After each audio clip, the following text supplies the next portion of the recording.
रितेश नाम का एक आदमी रहता था। वो अपने माता पिता के साथ रहता था। उसके पास व्यापार करने के पैसे तो थे, पर उसे पता नहीं चल रहा था कि कौन सा व्यापार शुरू करे। इसीलिए वो इस विषय में फैसला लेने के लिए अपने पिता के साथ चर्चा करता है। पिताजी, मुझे पता नहीं चल रहा है कि आपके दिए हुए पैसों से मैं कौन सा व्यापार शुरू करूं। अरे, उसमें क्या है, पकौड़ी का व्यापार शुरू करते हैं। पकौड़ी का व्यापार?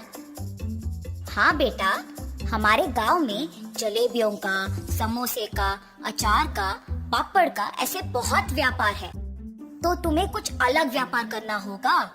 गांव में जो व्यापार नहीं है, अगर तुम करोगे तो अच्छा लाभ पाने का मौका होगा। सिर्फ सादा पकौड़ी कौन खरीदेगा पिताजी? इसीलिए हम सिर्फ सादा पकौड़ी नहीं बनाएंगे। तो फिर हम सादा पकौड़ी में साथ साथ चिकन पकौड़ी, फिश पकौड़ी, मिर्ची पकौड़ी, आलू पकौड़ी, प्याज के पकौड़ी, अंडे के पकौड़ी जैसे अलग अलग तरह के पकौड़ी बनाएंगे। ऐसे हमारा व्यापार को बहुत लाभ मिलेगा। रितेश को अपने पिताजी के बात सच लगे, परंतु मुझे इतने प्रकार के पकौड़ी बनाना नहीं आता है ना पिताजी। मुझे भी तो बनाना नहीं आता। हम खुद इन सब के विधि बनाएंगे और इसके लिए तुम्हारी माँ भी सहायता करेगी। ऐसे कहकर रितेश के पिताजी रितेश को प्रोत्साहित करते हैं। फैसले के अनुसार पकौड़ी को बनाने के सामग्री रितेश खरीद के रसोई घर में इकट्ठा कर रहा होता है कि उसके पिताजी पके हुए अंडों को 2 हिस्सों में काट रहे होते हैं और रितेश की माँ पकौड़ी के लिए बेसन का मिश्रण तैयार कर रही होती है। बनाए हुए मिश्रण को 6 अलग अलग बर्तन में बराबरी से रितेश की माँ डालती है। रितेश के पिताजी पहले बर्तन में कटे हुए अंडे, दूसरे बर्तन में कटे हुए प्याज, तीसरे बर्तन में कटे हुए मिर्ची, चौथे बर्तन में कटे हुए आलू, 5वें बर्तन में कटे हुए केले और छठी बर्तन में कटे हुए चिकन के पीसेस डालते हैं और फिर एक एक करके उन सारे अलग तरह के पकौड़ी को तेल में तलते हैं। रितेश जब पकौड़ी का स्वाद देखता है तो उसको बहुत स्वादिष्ट लगता है।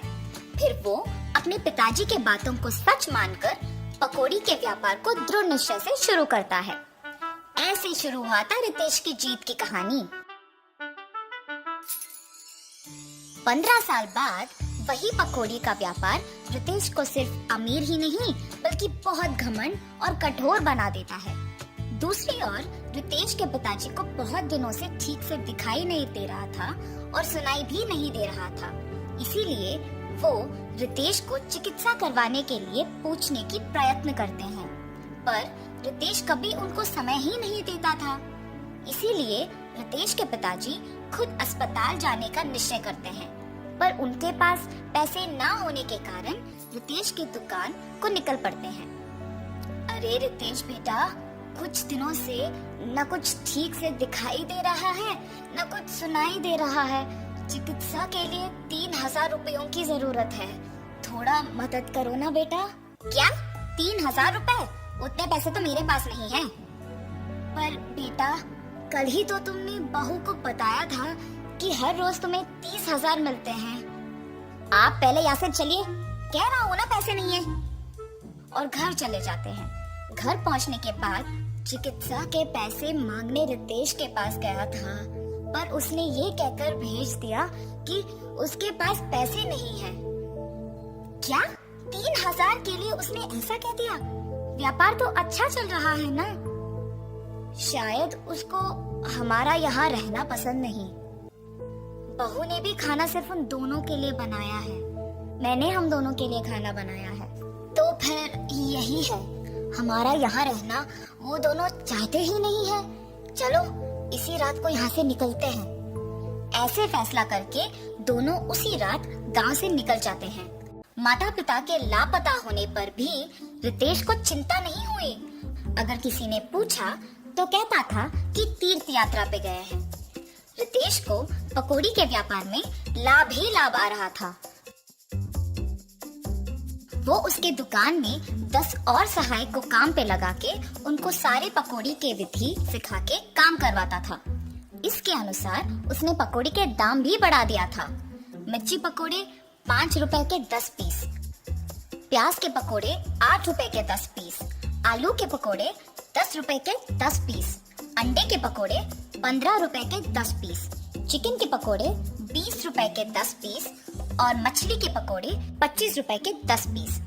पकौड़ी का स्वादिष्ट होने पर लोग भी बहुत आते थे, जिसकी वजह से रितेश का दुकान हमेशा भीड़ से भरा और व्यस्त रहता था और दुकान का लाभ भी दुगना हो गया था। रितेश ऐसे ही उसकी संपत्ति बढ़ाने में दिन भर व्यस्त रहता था और उसकी पत्नी भी अपनी समय अपनी सहेलियों के साथ बिताने में और पैसे खर्च करने में व्यस्त रहती थी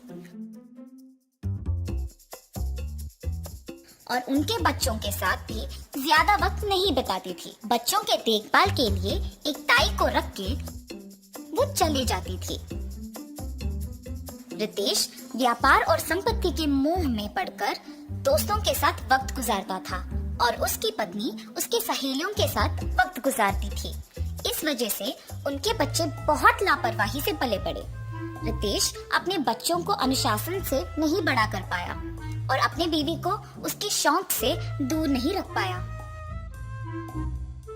अब रितेश के साथ प्यार से 2 बातें करने के लिए भी कोई नहीं था। उस समय में उसको उसके माता पिता की बहुत याद आती है।